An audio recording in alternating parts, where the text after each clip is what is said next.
Estamos voltando com o programa Espírito da Letra. Este é o programa que procura fazer você ler, fazer você sentir prazer e revelar coisas interessantes, não é? Como é o caso do que vamos fazer agora, lendo alguns trechos do capítulo 2º do livro Nosso Lar. Procure seu livro, acompanhe conosco a leitura para o entendimento ficar mais fácil. E vamos ver quantas coisas ricas André Luiz tem para nos ensinar. Vamos lá então, em alguns dos trechos do capítulo 2º, cujo título é Clarencio. Como falamos, não é? Ele estava sendo acusado de suicida. E ele diz, por que a pecha de suicida? Por quê? Porque essa consideração, assim, em vão, defeituosa, uma consideração errada a respeito dele, quando ele fora forçado, compelido a abandonar a casa, a família, o doce convívio daqueles que ele tinha no coração. Por quê? Firme e resoluto, a princípio, diz André Luiz, comecei por entregar-me a longos períodos de desânimo nesta região escura onde ele estava. E longe de prosseguir na fortaleza moral, por ignorar o próprio fim, senti que as lágrimas, longamente represadas, visitavam-me com mais frequência, extravasando do coração, passando dos limites, não é? Saindo, caindo do próprio coração já transbordante. A quem recorrer? Pergunta André Luiz. Por maior que fosse a cultura intelectual trazida do mundo, e ele está aqui assumindo que ele era uma pessoa com intelectualidade bastante acendrada, bastante desenvolvida, por maior que fosse a cultura intelectual trazida do mundo, não poderia alterar agora a realidade da vida.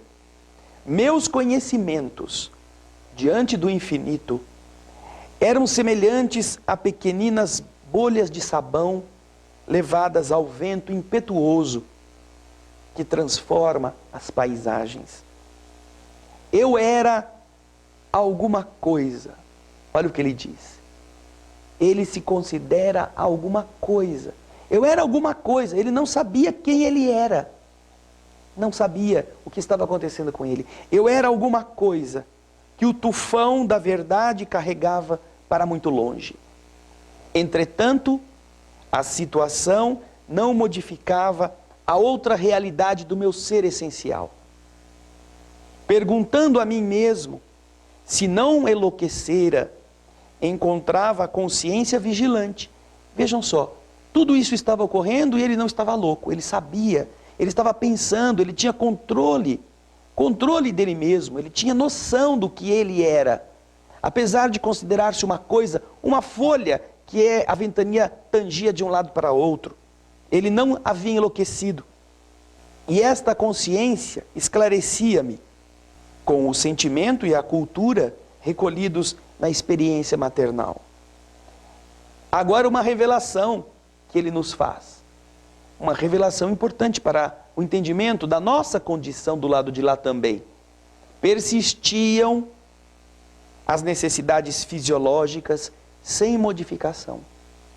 Ele havia morrido no corpo, mas nesta dimensão em que ele se encontrava, essas necessidades que o corpo da terra tinha, ele continuava a sentir no ambiente em que se encontrava. Castigava-me a fome, todas as fibras. E não obstante, apesar de ele não comer, de ele quase não se alimentar, este abatimento progressivo não me fazia cair definitivamente em uma absoluta exaustão. Ele não comia. Se um corpo não come, depois de alguns dias ele vai ficando fraco, e acaba cansando e se entregando à fraqueza. Mas este abatimento, que ele sabia ser intenso, não produzia nele a exaustão absoluta. De quando em quando, deparavam-se diante de sua vista verduras que me pareciam agrestes, verduras que ele via no ambiente. Neste ambiente que você está vendo, parecendo estéril, parecendo escuro, ele encontrava algumas verduras em torno de humildes filetes de água. E então ele se atirava sequioso, faminto, devorava as folhas desconhecidas, colava os lábios à nascente turva, enquanto as forças que o perseguiam não o vinham solicitar, não o vinham desejar tomá-lo. Muitas vezes, diz André Luiz, suguei a lama da estrada, recordei o antigo pão de cada dia, vertendo copioso pranto, um pranto muito profundo, muito abundante. Não raro, era imprescindível, era necessário, era imperioso esconder-me das enormes manadas de seres animalescos que passavam em bando como feras insaciáveis. Eram quadros de estarrecer. Acentuava-se o desalento. Foi quando comecei, olha só, depois de tanto sofrimento, foi quando comecei a pensar em Deus, que havia algum autor da vida, recordar que deveria existir esse autor da existência, fosse onde fosse. Essa ideia me confortou. Eu, que detestara as religiões no mundo, experimentava agora a necessidade de conforto místico. Médico extremamente arraigado ao negativismo da minha geração, impunha-se-me atitude renovadora. Tornava-se imprescindível confessar a falência do amor próprio a que eu me havia consagrado orgulhoso. E quando as energias me faltaram de todo, quando me senti absolutamente colado ao lodo da terra, sem forças para reerguer-me, pedi ao Supremo Autor da natureza me estendesse mãos paternais em tão amarguroso momento difícil, em tão amargurosa emergência. Quanto tempo durou a rogativa, diz André Luiz? Quantas horas consagrei a súplica de mãos postas, imitando a criança aflita? Apenas sei que a chuva de lágrimas me lavou o rosto, que todos os meus sentimentos se concentraram na prece dolorosa.